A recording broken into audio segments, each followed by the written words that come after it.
2009년 2월 10일 우주에서 최초로 교통사고가 발생했습니다. 미국과 러시아 위성이 충돌한 건데요. 충격으로 엄청난 파편들이 생겼고 이는 모두 우주의 쓰레기로 남게 됐습니다. 최근엔 우주 쓰레기가 대기권으로 진입해 불타는 모습을 별똥별이 떨어지는 모습으로 착각하는 경우도 많은데요. 우주 쓰레기는 무엇일까요? 지구 궤도상에 버려지거나 남겨진 쓸모 없어진 것들을 모두 우주 쓰레기라고 말을 합니다. 우리가 지상에서 관측을 통해서 우주 물체를 세면은요, 한 5만 7천여 개 정도가 발견이 됐어요. 다행히 한 반 정도는 지구 궤도로 떨어져서 사라졌고요. 현재 한 2만 7천여 개 정도의 우주 물체가 남겨져 있습니다. 근데 그 중에 약 80%가 우주 쓰레기라고 보시면 되는데요.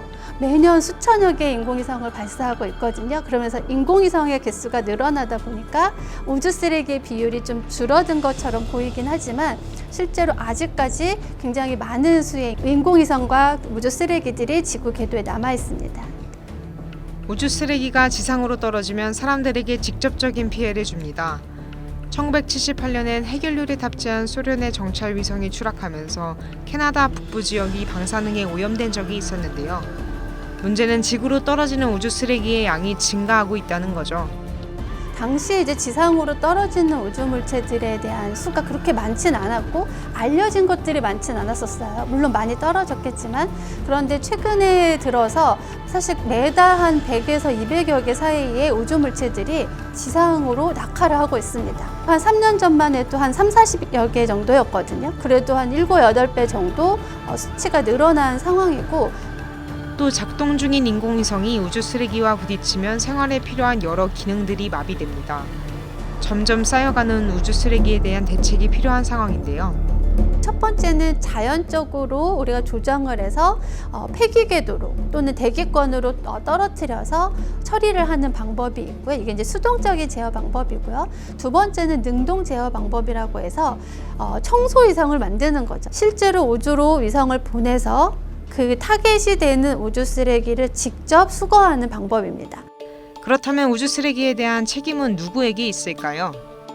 네, 우주 쓰레기에도 다 주인이 있습니다. 10cm 크기보다 큰 우주 물체들, 인공 우주 물체들을 하나하나 세는데 이 하나하나 셀 때 어떤 것도 파악을 하냐면요. 이 우주 물체가 어디서부터 온 파편인지도 파악을 합니다.